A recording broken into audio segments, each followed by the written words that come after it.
Welcome to Morning Seminary. I'm your host, Simeon Sideways, and in this podcast we'll explore some of the teachings of the Book of Mormon, a strange book published in 1830 that Mormons claim is a historical account written by people from an ancient world.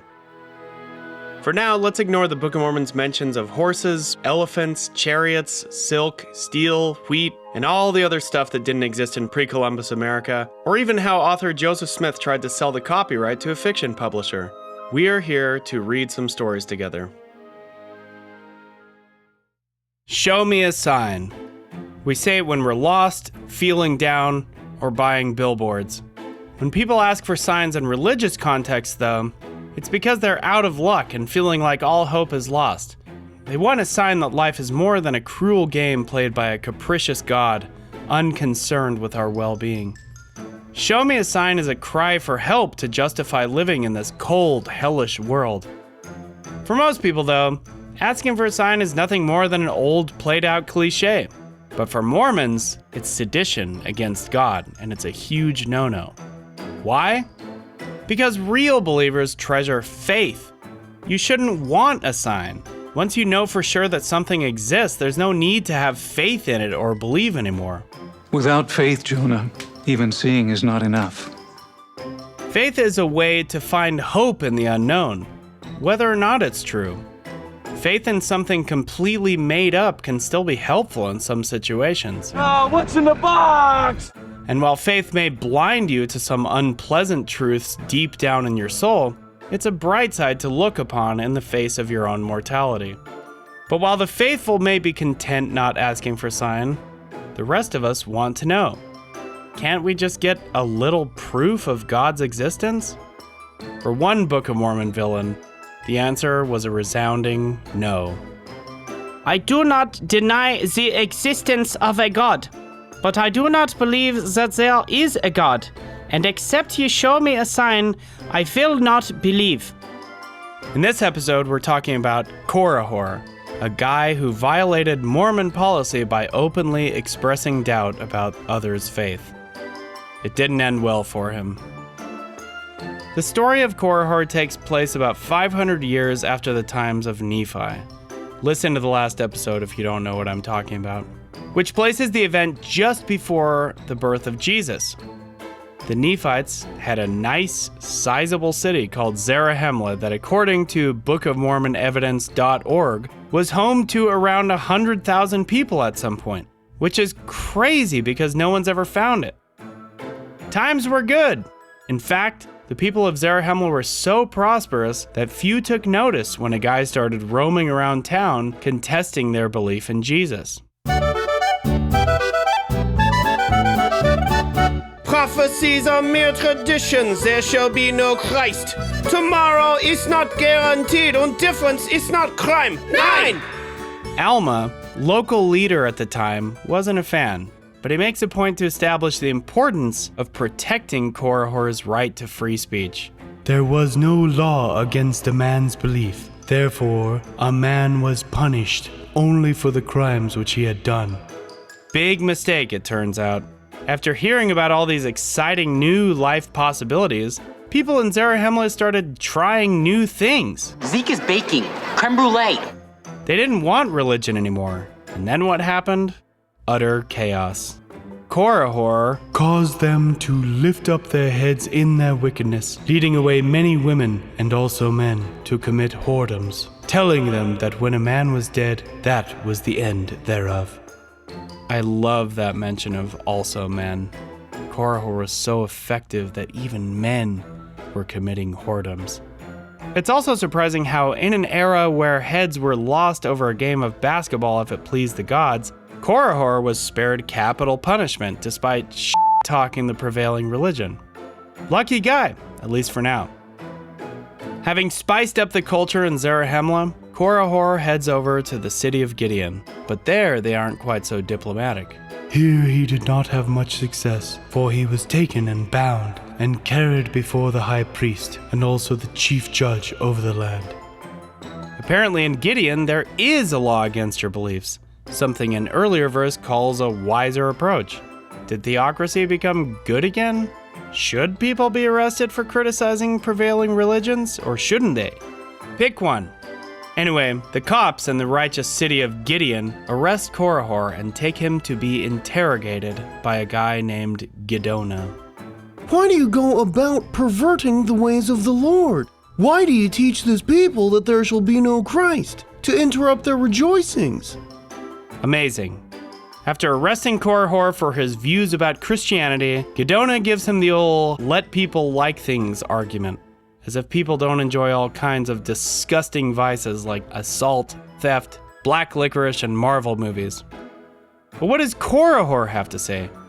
Why does he interrupt their rejoicings? Because I do not teach this people to bind themselves down under the foolish ordinances and performances laid down by ancient priests to usurp power and authority over them. She's not a Christian! Normally I'd say the Book of Mormon is total bullshit, but Alma chapter 30 verse 23 is exactly how religion affects people and how power moves within religion. Ye say that this is a free people, but I say that they are in bondage. Ye say that those ancient prophecies are true. Behold, I say that ye do not know that they are true. Nothing Korihor says here is false. He is literally in bondage for speaking out against Giddonah's religion. Ye say this people is a guilty and a fallen people because of the transgression of a parent. Behold, I say that a child is not guilty because of its parents. Wait, go back. I say that a child is not guilty because of its parents. That idea that children aren't guilty for the sins of their parents? It's Mormon doctrine, spelled out in the second article of faith. We believe that men will be punished for their own sins and not for Adam's transgression. Korihor is teaching doctrine here, yet they cite it as evidence of him distorting it. And ye also say that Christ shall come. Behold, I say, ye do not know that there shall be a Christ. Again, totally true. Faith, by definition, is not knowledge. You may strongly believe in God, but to know God exists makes faith irrelevant. Mormon scriptures even say this later on. Behold, faith is not to have a perfect knowledge of things. No one knows or can know if there will be a Christ. People can have faith that Jesus is real, but it's never a perfect knowledge. That's the point of faith. Korihor argues in vain, though, and nothing he says will stop the hammer of theocratic justice from crashing down on him. The government in the city of Gideon was run entirely by religious officials, people who arrest guys like Korihor for speaking out, unaware of the irony in lecturing him on religious freedom while he stands shackled in court. Eventually, Giddonah sends Korihor back to Alma and Zarahemla, where he will be tried. Tried! In a place where there was no law against a man's belief. The Book of Mormon emphasizes the importance of free speech, but then presents the following kangaroo court as some kind of example on how to deal with religious dissent. If it doesn't fit, you must acquit. So here we are, Korihor being interrogated by Alma, who starts by strawmanning the absolute shit out of him. Thou knowest that we do not glut ourselves upon the labors of this people. Korihor actually used the word usurp, but even if he did say what Alma's implying, doesn't his arrest sort of corroborate that opinion? Why sayest thou that we preach unto this people to get gain, when thou of thyself knowest that we receive no gain? There's simply no reason why Korihor would know anything about Alma's finances. This is an absurd question, a couple more of which Alma will ask before firing off the classics. Believest thou that there is a God? 9. Will ye deny that there is a God? Do you deny saying you too after the waiter said enjoy? Do you deny eating 4 quesadillas when you were only hungry for 1, maybe 2? Do you deny re-watching High School Musical for a 10th time? I do not deny the existence of a God, but I do not believe that there is a God. What evidence have ye that there is no God? Excuse me. Evidence that there's no God? What evidence does Alma have that God isn't a parrot with human teeth and tentacles and bulging eyes and a little felt hat? I have all things as a testimony that these things are true. All things, Alma? birth defects, genocide, natural disasters, terminal illness, Marvel movies. How does the existence of what the hell ever prove that Alma's God is real? Sorry, not convinced, and neither is Korihor, which leads Alma to call Korihor a charlatan. Behold, I know that thou believest, but thou art possessed with a lying spirit. If thou wilt show me a sign that I may be convinced that there is a God, yea, show unto me that he hath power, then I will be convinced of the truth of thy words. When I was a kid, this was where my mom would stop scripture study to make a point. Never ask God for a sign, she would say. You just might get it. Too bad Korihor's mom never taught him how God is dangerous like a genie. So it's up to Alma to warn him once more before completely destroying his life forever. If thou shalt deny again, behold, God shall smite thee, that thou shalt become dumb, that thou shalt never open thy mouth any more, that thou shalt not deceive this people anymore. Deceive. What a word. Korihor deceived people by saying the governing religion has too much power. He deceived them by teaching that we don't inherit our parents' sins. Anyway, Korihor decides to call Alma's bluff. After all, God only punishes evil people, and questioning God isn't a sin. Except ye show me a sign, I will not believe. In the name of God, ye shall be struck dumb, that ye shall no more have utterance. And that's it. Alma says the magic words, and Korihor can't talk anymore. He writes out a confession.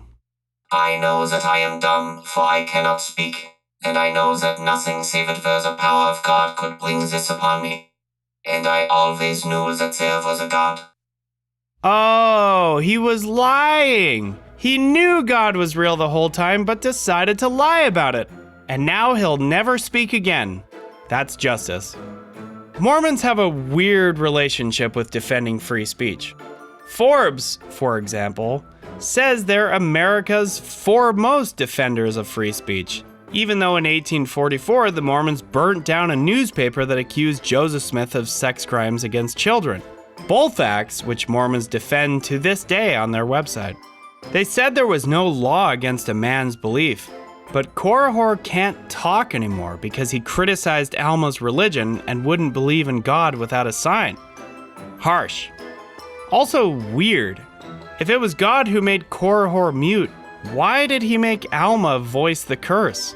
Why is Alma aiding and abetting God's punishments for religious insubordination if there's no law against a man's belief? It's the worst kind of totalitarianism, the real kind. Dictators merely refer to themselves as God, but Alma had an actual God backing him, one who silences critics. Lesson learned though, don't ask God for a sign. It never ends well. Or does it? One guy in Mark 9 of the New Testament brings his palsy-ridden son to be healed by Jesus. But when Jesus tells him that all things are possible to those who believe, the dad replies, Help thou my unbelief. Help thou my unbelief. And Jesus heals his kid after that, dude. Dad admits he doesn't believe and Jesus gives him a miracle to ease his doubts. The Old Testament story of Elisha begins with the prophet parting a sea so people will know he's the prophet. And then later, when he heals Naaman from leprosy, it is so he will, quote, know there is a prophet in Israel. Or how about in Alma chapter 14 when Alma, yes, this Alma, is beaten up in court and asked, If ye have the power of God, deliver yourselves from these bands. It works. God looses the bands on Alma's wrists, then kills everyone else in the building. I've always thought the whole atheist versus agnostic distinction was pointless. Both believe there's no proof of God. Whether or not proof could exist is subjective, kind of like the distinction between show me a sign and help thou my unbelief. One says, I'm pretty sure you can't, while the other says, let's see if you can. But both genuinely want a sign from God, and neither believes in God. It's just a request, not a challenge. I guess that's why the story feels like such a ham-fisted, home-brewed fable. That's why you always leave a note. It characterizes skepticism as nothing more than a lack of integrity. If you were honest, it says, you'd admit you know God is real. Without faith, Jonah, even seeing is not enough. Is it possible for anyone in Alma's universe to truly, genuinely not believe in God? Or are they all possessed with a lying spirit intent on deceiving others? Korihor only appears in one chapter of the Book of Mormon, which has some speculating that he was merely a caricature conveniently added to address skeptics in the 1830s. Anyway, now that Korihor is fessed up, he scrawls out to Alma that it was actually Satan who appeared as an angel to him and, get this, told him there is no God. And they're saying there's no rules. Korihor was visited by an angel who commanded him to deny Christ everywhere he went. That seems like a pretty big deal, doesn't it? Who's gonna disobey a f***ing angel? They say God is more powerful than Satan, but was Satan's hold on Korihor so strong that muting him was the only way God could free him? And again, why was Alma involved? Couldn't God just have done it himself, herself, theirself, itself, himself, herself, theirself, itself, himself, herself, theirself, itself, himself, herself, theirself, itself, himself, herself, theirself, itself. Sufficiently humbled, our antagonist begs to be healed, but no mercy is granted. Korihor is doomed to wander door to door, panhandling for food until he's ultimately trampled to death. I don't know what that means, by the way, they just say trampled to death. Alma puts out a warning to Zarahemla that anyone who followed Korihor must repent or suffer the same fate. As in trampling? Also, do you know what Alma told Korihor right before cursing him? Behold, it is better that thy soul should be lost than that thou shouldst be the means of bringing many souls down to destruction. Remember last episode when the angel told Nephi that the Lord slayeth the wicked to bring forth his righteous purposes? I referenced another story there where Alma couldn't prevent a bunch of murders because God needed the victims to judge the perpetrators in heaven. Heads up, there are juries in Mormon heaven, and they need evidence to throw people in jail. Otherwise, they might get away with it. Does this mean there are attorneys in heaven? If it doesn't fit, you must acquit. Anyway, Korihor would not be judged by those he led astray, because instead, he was just killed off. Help thou mine unbelief. Hey, help this guy. He really wants to believe. And now it's time for The Fair Mormon Response. All right, it was a trick. Fair Mormon doesn't have any entries on Korihor.